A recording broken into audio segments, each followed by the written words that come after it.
A lot of GMs struggle to come up with settings that hold depth, nuance, and a rich history that players want to immerse themselves in. Certainly, I find that hard too. But what if I told you I came up with a unique setting live on stream that had those 3 exact tenets? And the inspiration came to me from a cozy indie game with no plot, no defined setting, and no history of its own? Let's get right to it. Hey folks, I'm Arrow. I've been DMing for a decade, I'm a writer and game designer outside of that, and you will find yourself on the Northern Wizard line or the Firing line. Your choice.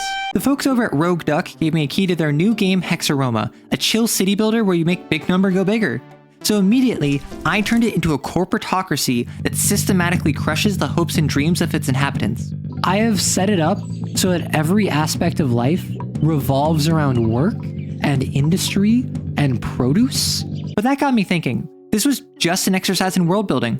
Mechanically, there was nothing to support the exploitation of natural resources. I can make it so that there is no wildlife, so no one can complain that I'm depriving the wildlife of their resources. The panopticons I set up, on the East Coast, we actually do have a bit of a up-and-coming residential area with its own hotspots of shrines and taverns and town halls and parks, all of which are manned by government agents and who are watched not only by literal watchtowers, but also by the eyes of Sauron, or even my god complex. I am a golden god. Nothing can stop me. I have already developed past the point of pride, and now I know only success. I am nothing if not successful, and that is why I am everything. And believe me, I tried my best to ruin this island. Let's employ a regional despot. These are my robber barons that I cast out like Pokemon.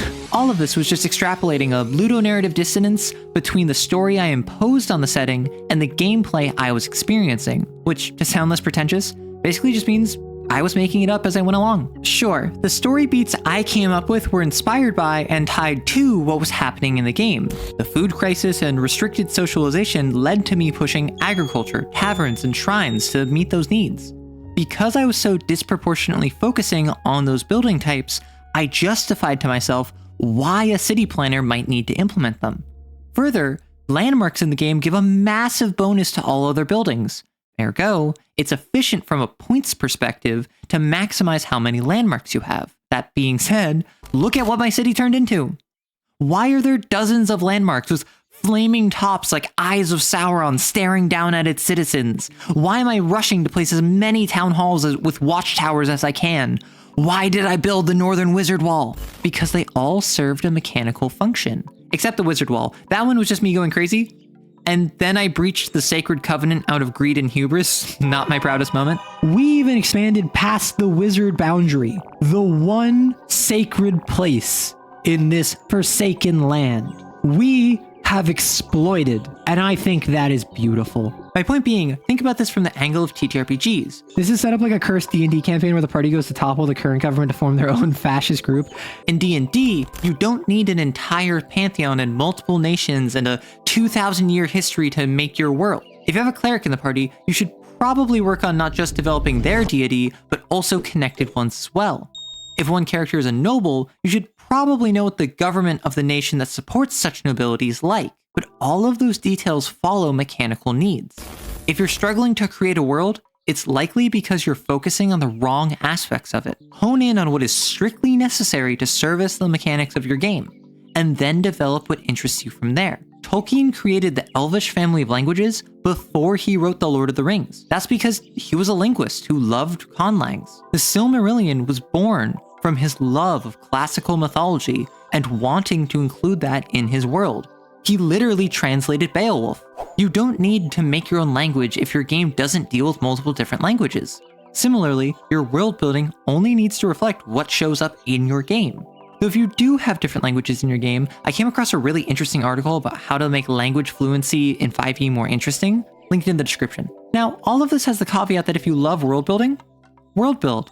I don't believe in world builder's disease, I believe in anxiety and analysis paralysis. If you're sitting there with pages and pages of notes on a world you love but have never had the chance to run, that's probably not because you're focused on the wrong aspect of world building. It's probably scheduling issues or your fear of rejection. But keep at it, reach out to more people, potentially in our Discord, link in the description, and expose your work to a broader audience. Because it doesn't matter if your pool has the depth of an ocean or a puddle if you don't let anyone swim in it. If you want to make your own company town or just experience a chill city builder, check out the YouTube post linked in the pinned comment. I'm currently doing a giveaway for a few keys to Hexaroma, so if that interests you, check it out. Also, let me know if you want to see a full history of the corporate shantytown I cooked up. Honestly, it was so much fun to make, and it led to one of the funniest shorts I've made in a while. The content of the short paled in comparison to everyone role-playing in the comments. That absolutely made my weekend. I'd love to show off the rest of what we came up with. Thank you very much for watching, and have fun!